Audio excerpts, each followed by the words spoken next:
Last team to beat Patrick Mahomes by more than 7 points in a game. Shefty, you get the first crack at it. What do you think? I'm going to say that he's never lost in the NFL by more than 7. Might have it. Might have it. Never lost. So I'm going to go back to his college days. I'm going to say Oklahoma. Good try. Wrong, Dan. Shefty. You are correct. In college, it is Iowa State. They got whooped. It was. Iowa State at the end of the Wow. season. I'm sorry. Himbo was really excited about that one. And Greeny, he got dunked on. He didn't get it right. Came close, though.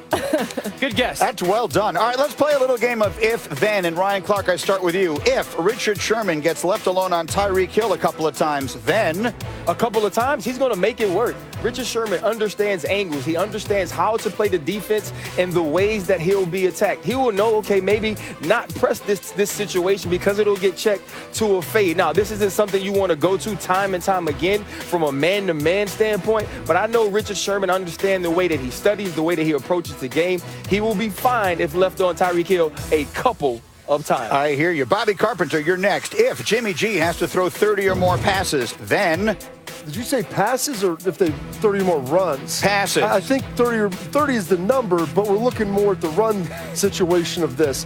25 passes to me is the ceiling for him, and they want to make sure that they're running the ball early in the game. I like how they opened up against the Vikings, set the tempo a little bit with that, and then you start it and pass the ball on your own terms. If you're San Francisco, don't be getting in a situation where in a chase game. That's bad news for this 49ers offense. And then, Dominique, I turn to you. If Kyle Shanahan gets out to a big lead in this Super Bowl, as he once had against the New England Patriots, then he is going to hand that ball off, and they're going to run. Patrick Mahomes is good enough to force them back into passing the ball, but Kyle Shanahan's not stupid. He's been around football his whole life. He made some mistakes, and I think he would admit that he made some poor decisions in that Super Bowl with the Falcons where he allowed the New England Patriots to come back, but he's not stupid. He's not going to have that situation come again. We saw it throughout this playoffs. He's not throwing the ball unless he has to. It seems that it shows that he may not believe in Jimmy G, but I think more than that, it shows that he knows that running the ball with the lead is how you put the game away. Well, and so we can then spin that same scenario to the other side, because the Kansas City Chiefs have lived from behind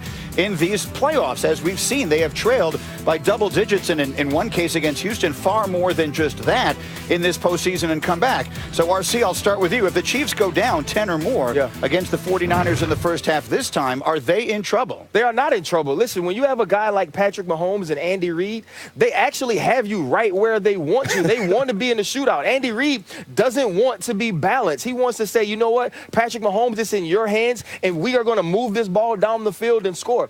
Here's what's more important about that. Don't focus on the San Francisco 49ers defense if they get up 10. Focus on Kyle Shanahan and that offense, because though I heard Dominique say run, they're going to have to score. When you look at these comebacks, as much as the Kansas City Chiefs were moving the ball and scoring touchdowns, the other teams were not. You have to continue to put points on the board when you're up on the Kansas City Chiefs. It sort of became like a stone rolling downhill or something like that in both of those circumstances, and the 49ers would have to try and stop that. The 49ers would have to try to stop. And here's the problem with that, Greeny. The Kansas City Chiefs offense, you feel like you may have them bottled up. And it's drip. It's drip. It's drip. Boom, fire hose to the face. All of a sudden, down and all over. Then you're like, how did they just score 21 points in the last 3 minutes? It's an offense that there's explosive weapons all over the field.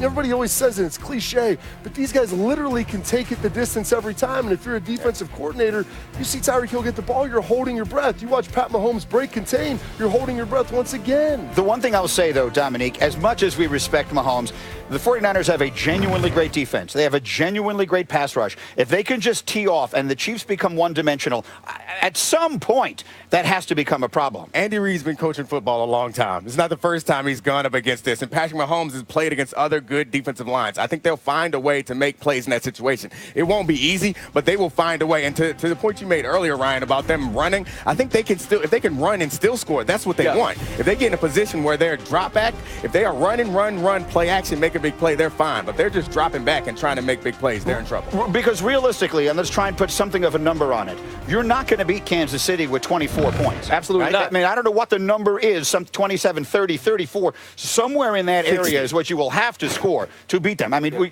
we jokingly say 50. It almost doesn't even sound like a joke, right? But if you look at Super Bowls in the past, like, they're typically not as high scoring as it leads you to believe, especially with these coaches and their history. I think they'll be a little bit cautious starting out. I don't think they're going to be wholly reckless trying to put a ton of points. 31 to me, I think probably could get it done. I think you're cautious if you're Kyle Shanahan last week, 2 weeks ago against the Packers, but you were rushing for 8 yards a pop. Right. And when you have Patrick Mahomes, you can call a play that might be passive, and then it turns into a bomb. And so I think it's going to be fireworks right from the beginning, and I can't wait to see this matchup. That's a classic matchup. It is as good as you can get from a great offense versus great defense standpoint. Meanwhile, there's a bunch of news around the league. Laura, take it from there. Let's do it. Let's run the hurry up through some of that NFL news and notes with Adam Schefter. 49ers running back Tevin Coleman seems to be the only major injury concern heading into the Super Bowl. What's the latest on his status? Well, you heard him say yesterday, Laura, that he's moving in the right direction with a dislocated shoulder. Had the game in last week. I don't think he would have played. He's got a chance to play this week.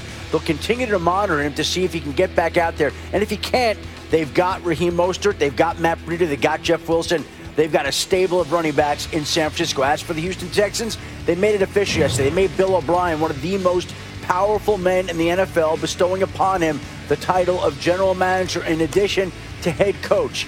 So when you got the head coach and the GM titles, you are a man in charge. They also promoted Jack Easterby to executive vice president of football operations. This really is the way the organization has run throughout the last year since they moved on from Brian Gaine, who's now in Buffalo. Bill O'Brien has dual titles. And Roger Goodell will hold his State of the Union today, where he'll be peppered with questions about the state of the league. I think the biggest topic that will come up will be where the league is at with the NFLPA in terms of a new collective bargaining agreement and what the chances are that there'll be a regular season with 17 games. That's what the owners want, what the league wants. Players not as warm about that.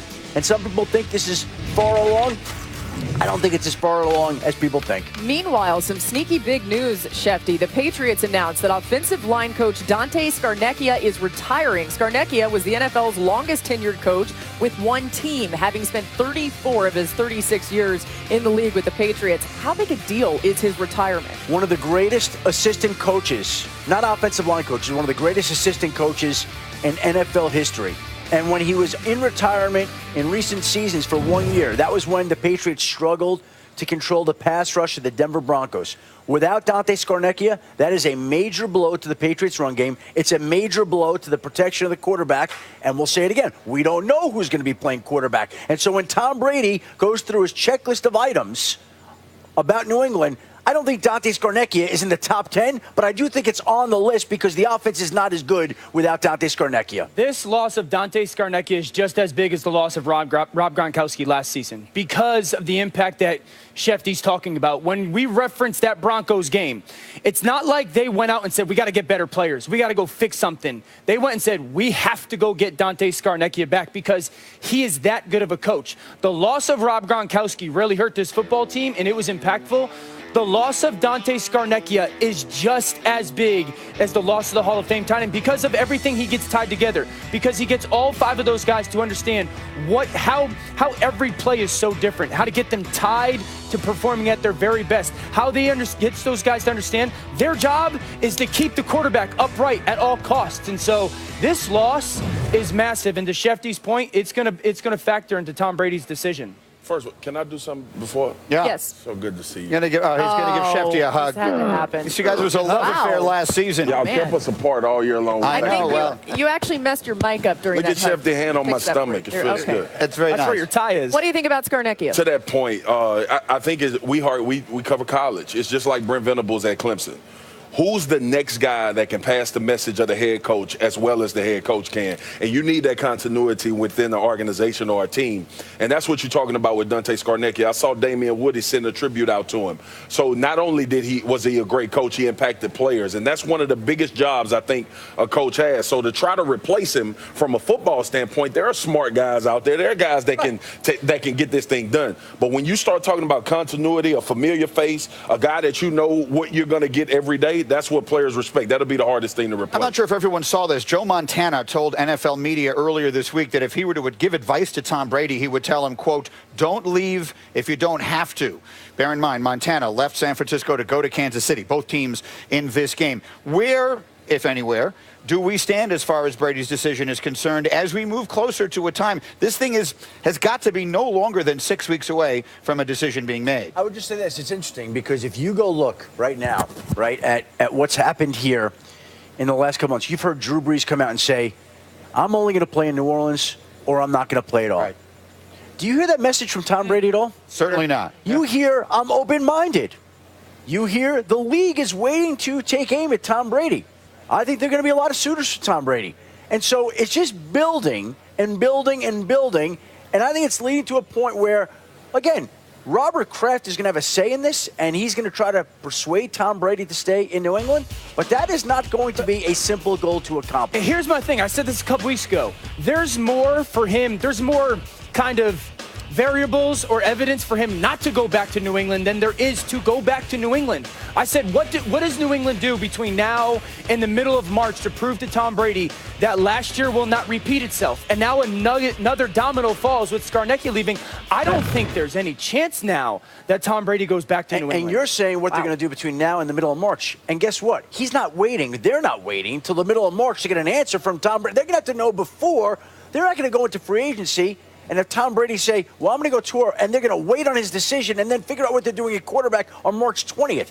Yeah. That happened with Rob Gronkowski last year where he announced his decision after free agency, and they never got a tight end to fill a spot. It's going to be interesting to see how all that ends up playing out. Of course, we'll continue to talk about Tom Brady and the Super Bowl.